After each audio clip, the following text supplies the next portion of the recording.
400 पार नहीं हुआ, 400 है। सत्ता तो हमारी आई ना बेवकूफ, ये तो देखो। अच्छा, सत्ता पे तो अभी भी मोदी जी नाचेंगे। ये बताओ तुम क्या करोगे? तुम क्या करोगे? अभी बदत है भाई, अभी बदत है। अभी इंडिया में आपने देखा ना, अक्सर वो निब्बा निब्बी चलते हैं। मेले बाबू ने थाना थाया, मेले बाबू ने पानी पिया, मेले बाबू ने ब्रेक पास करा। अब उनकी वो हालत हो रही है मोदी जी की। तो और अब ये जो इन्होंने दो बाबुओं का सहारा लिया है, अब उसके बाद मोदी जी की हालत क्या होगी ना। मेले बाबू ने चाय पी, मेले बाबू ने सो गया, मेले बाबू को नींद आ गई। अब सुबह से शाम तक मोदी जी का दोनों बाबुओं के पास, एक चंद्रबाबू नायडू और दूसरे बार नीतीश बाबू नायडू, जो मीम चलती है लगातार, अब वो हालत वहाँ उनकी होने वाली है। मेला बाबू नाराज तो नहीं है, मेला बाबू खा चुका, मेला बाबू सो गया, अब ये हालत होने वाली है। 6 महीने में यही हालत होनी है।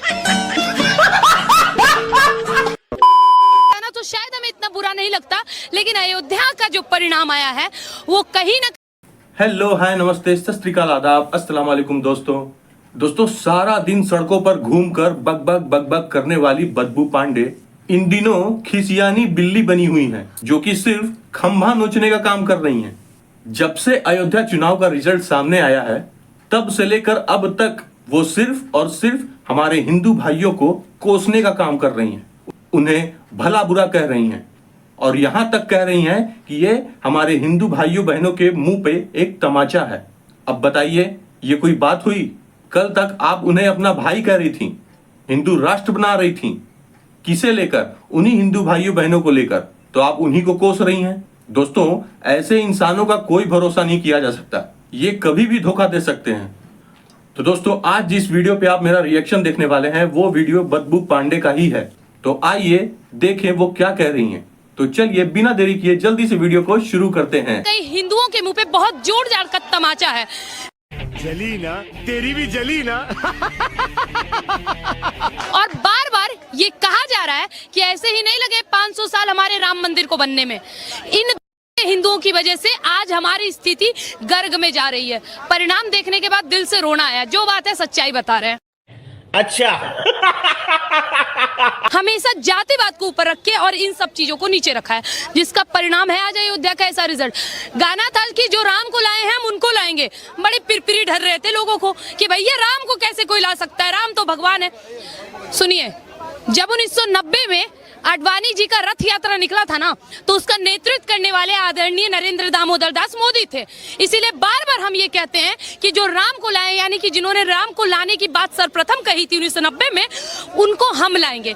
लेकिन अयोध्या का ये परिणाम हम हिंदुओं के मुंह पे और भारतीय जनता पार्टी के मुंह पे भी शायद ये वो थप्पड़ है जो हमें दिखाई नहीं दे रहा है।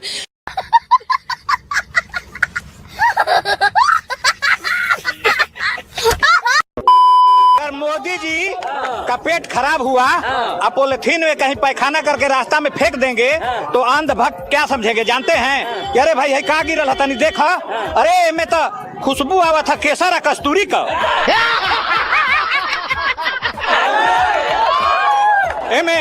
एमे आवा था बहुत बढ़िया, एमे सेंट आवा था, लगा था कि मैसूर का हलवा है।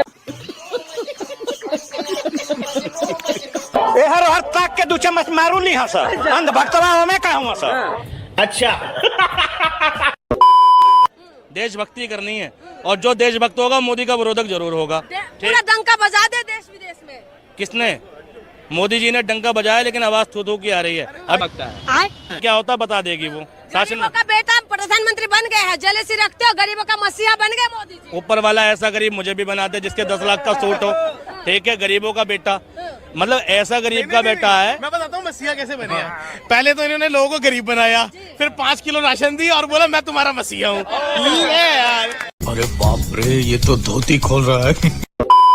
240 सीट बीजेपी के पास है, तो देखा जाए तो अभी भी मोदी जी भारी हैं सबके ऊपर। नहीं, मोदी जी भारी होते। मोदी जी ने भारी की शुरुआत आप शुरुआत से करते हो, तो 400 पार का नारा दिया गया था, उसको छोड़ तो इन लोगों को करने के लिए देने के लिए कोई दिक्कत नहीं है। एक बात बताइए, नहीं करना।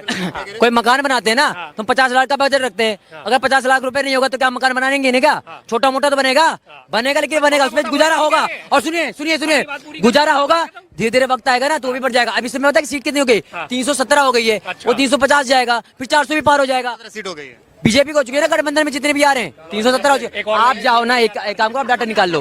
कैसे गठबंधन में जुड़ रहे थे तेरे, कोई बात कहाँ से आए हो आप, कहाँ से आए हो? मैं तो बता रहा हूँ आपको जाके 317 भाई साहब ऐसा है, गर्मी बहुत है, हिसाब किताब इन लोगों को आता नहीं है। मैं था क्या जरा इनसे पूछना, भारत में क्या क्या था? मैं इसे हिंदू राष्ट्र बनाएंगे, हिंदू राष्ट्र भगवा पूरा। फिर सिख कहाँ जाएंगे? सिख कहाँ जाएंगे? सिख मुसलमान कहाँ जाएंगे? सारे इसमें रहेंगे। जिनको चाहिए मुसलमान को दे नहीं रखा क्या वहाँ पे? किसने दे रखा? पाकिस्तान किसने दे रखा? जय श्री राम। आता जाता कुछ नहीं है तो जय श्री राम।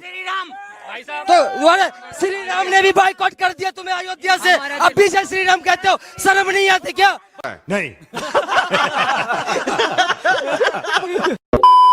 इतने कॉलेज हॉस्पिटल होंगे उतने से यो खुलवा रखे हैं, समझ लो क्यों खुलवा रखे हैं? उसमें कौन से बच्चे की पढ़ाई हो रही है? भाई साहब पढ़ाई कब होगी? कॉलेज खुलवावे, शिक्षा पे टैक्स कम करें, बच्चे जब शिक्षित होंगे। ये बड़ी अच्छी बात कही आप। क्योंकि बच्चे उसने कॉलेज बंद करवा, हम तो कर रही है ना सही। कब करेगी? 9 साल में क्या करा है? घंटा कौन सा काम? उसने एक ही काम सीखा है कि अगर कॉलेज बनवाएंगे तो बच्चे पढ़ेंगे तो जवाब पूछेंगे, जवाब हम पे है ही नहीं है। तुम्हें शर्म है? कुछ शर्म आया है? नहीं। बकायदा मोदी जी के साइड में बैठा था और मैंने खुद कान से सुना है कि मोदी जी ने जब इजराइल के जो राष्ट्रपति उनसे बात करी थी वॉर रुकवाने के लिए कि हमारे बच्चे निकल जाए, हमारे देश के वासी। कौन सी रुकवाई? और कौन सी रुकवाई भैया जी? इजराइल वाला। और बताऊं इजराइल वाले की बात ही नहीं, ये इनकी जानकारी है। लगातार मीम्स बने, लगातार कार्टून चले, लगातार ऐड क्या चला, रूस और यूक्रेन की वार रुकवा दी, उसके बारे में बात चली। अभी नहीं इजराइल याद आ गया, पता कुछ नहीं है, शोर खूब मचाना है। 14 के पहले दुनिया थी नहीं, हम लोग जंगल में हुला लाला कर रहे थे। ये नोएडा के पहले दुनिया ही नहीं थी भाई। यहाँ पे हम बोटेनिकल मेट्रो पे खड़े हो, ये 2014 में बनी। ये नोएडा शहर 2014 में बना। ये नोएडा में जितने school, college, hospital, industries, residential sector से, इंस्टीट्यूशनल सेक्टर से, वो सब 2014 के बाद बने। और अभी तो रुको, क्लाइमैक्स अभी बाकी है। ये मीना हमारा 2014 में पैदा हुआ, उसके पहले कोई था ही नहीं भाई। जो है वो 2014 के बाद हुआ है, और जो पहले था वो कुछ नहीं था। तो आजादी देश को कब मिली आप तो बता रहे? अरे भाई साहब, तो आप फिर इतिहास की बात करोगे। भक्तों को इतिहास से कोई मतलब नहीं होता है, फैक्ट से कोई मतलब नहीं होता है। उनके लिए एक महामानव है जो कर रहा है, वो बहुत शानदार काम कर रहा है। अगर आप राशन मिलना है गरीब, हाँ, 5 किलो राशन का जो पूरा ढिंडोरा पीटा जा रहा है, 80 करोड़ लोगों को भिखमंगा बना दिया इन्होंने, इनके अनुसार। हम कह रहे हैं कि हमें एक सवारी मिलेगी, मैं 100 रुपए कमाऊंगा, जाके राशन खरीद के खाऊंगा। आप लोगों को रोजगार दो ना, आप महंगाई कम करो, आप शिक्षा करो सबके लिए। राम राज्य आने वाला है, दूध की नदियां बहेंगी, हम लोग मग्गे से निकालेंगे, पियेंगे, बच्चों को पिलाएंगे। तो दोस्तों, आप लोगों ने सुना ही होगा ये बदबू पांडे हमारे हिंदू भाइयों बहनों को क्या कह रही है और बीजेपी वालों को क्या कह रही थी। असल बात यह है कि इन्हें लगी है मिर्ची। जब मिर्ची लगी है तो भाई उस मिर्ची का असर खत्म करने के लिए जाएंगी कहां? तो उतर गई सड़कों पर, और सड़कों पर उतर के लगी भौंकने। भाई कहीं ना कहीं तो अपनी भड़ास निकालनी ही है ना। और साथ ही साथ आपने बाकी अंधभक्तों को जो कहते हुए सुना, उसका भी जनता ने जवाब क्या खूब दिया है। अंधभक्त ने एक बोला, जनता ने 4 बात सुनाई। दोस्तों, अगर बात की जाए बेइज्जती कराने की, तो अंधभक्त अपनी बेइज्जती कराने में नंबर 1 है। तब भी इनका मन नहीं मानता, इनका दिल नहीं मानता, इनका पेट नहीं भरता। चले आएंगे फिर से मुंह उठा के बेइज्जती कराने। कई राज्यों से चुनाव हारने के बाद भी इनकी अकल ठिकाने नहीं आई, और आएगी भी नहीं। अंधभक्ति का काला चश्मा जो पहन रखा है। तो दोस्तों, आज के लिए बस इतना ही। अब मैं आपसे विदा लेता हूं। अब मैं मिलता हूं अपनी नेक्स्ट वीडियो में। तब तक के लिए आप और अपनी फैमिली का ध्यान रखें। और हाँ दोस्तों, अगर आपको वीडियो अच्छी लगी हो तो प्लीज वीडियो को लाइक और चैनल को सब्सक्राइब, और प्लीज बेल आइकन दबाना बिल्कुल भी ना भूलें।